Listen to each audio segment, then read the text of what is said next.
ఇతని యొక్క జీవిత చరిత్ర మరి అతని యొక్క కవితా మాధుర్యాన్ని గురించి మన తెలుగు అధ్యాపకులు చెప్తారు. నేను క్లుప్తంగా ఇతని జీవిత చరిత్ర జస్ట్ ఊరికే అంటే టూకీగా మొత్తం ఇతని జీవిత చరిత్ర చదవడానికి మనకు సమయం సరిపోదు.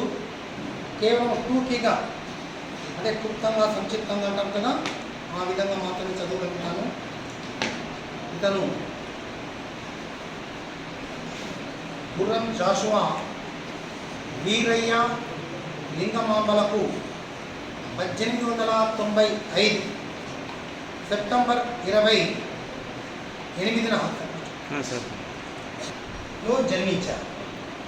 ఈ వినుకొండ అన్నటువంటిది ప్రకాశం జిల్లాలో ఉంది. మరి సాహితీ క్షేత్రమందు సుశీవలుడు కావాలనే కాంక్షతో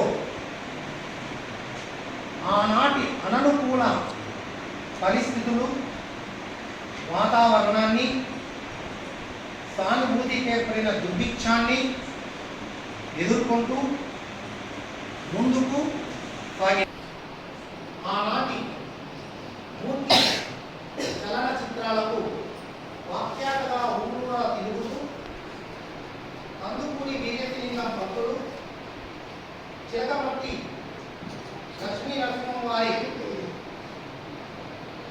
ఆఫీసులు పొంది కావ్య జగత్తులో స్థిరపడ్డాడు.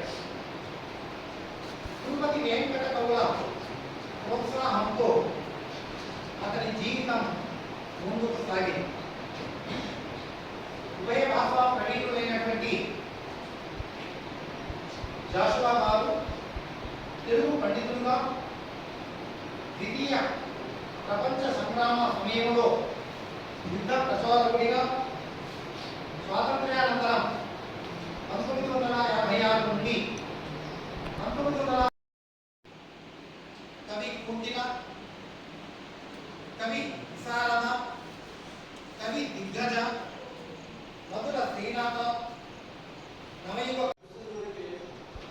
జాషువా గారి కంటే ఖచ్చితంగా ఆయనే. ఎందుకంటే ఏ పాట అయినా మంచి మొదలుగా పాడగలరు. సమయం వచ్చిందిగా చెప్తున్నాను, చదివి చెప్తాను.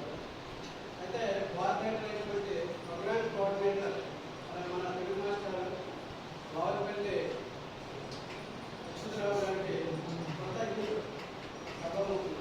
అలాగే మన శ్రీరామ్ సభా కార్యక్రమాల్లో పార్టిసిపేట్ చేసి వెళ్ళడమే తప్ప ఆయన గురించి నేను ప్రత్యేకంగా స్టడీ చేయలేదు. అంటే ఆయన అత్యంత ప్రసిద్ధి చెందినటువంటి గర్భం పుస్తకం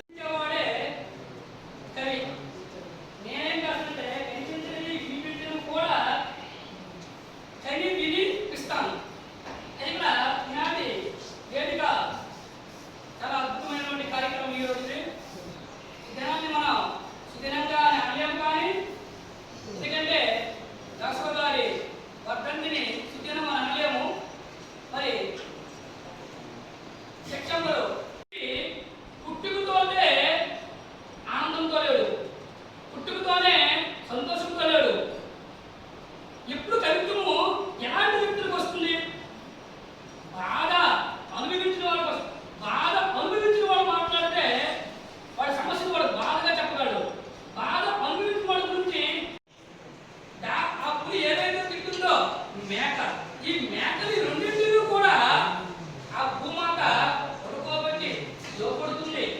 అంటే అక్కడ తారతమ్యం ఇక్కడ ఆ మేక కూడా ప్రశాంతంగా అక్కడ ఉంటుంది, ఇప్పుడు కూడా అక్కడ కానీ ఈ రెండింటి మధ్య ఎటువంటి తారతమ్యము లేదు, అక్కడే ప్రశాంతంగా ఉన్నాయి సుమా అని నేపథ్యంతో ఇక్కడ చెప్పడం జరిగింది.